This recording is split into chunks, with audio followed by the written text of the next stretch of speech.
นี่ผลงานได้เกือบกิโลครับทั้งปลาช่อนปลาเค็งปลาดุกว้าว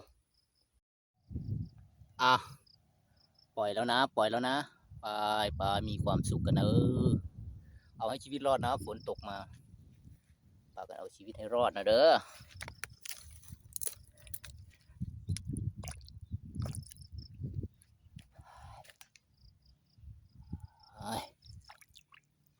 เอาเส้นเนื้อเลยใช่ไหมชิมิ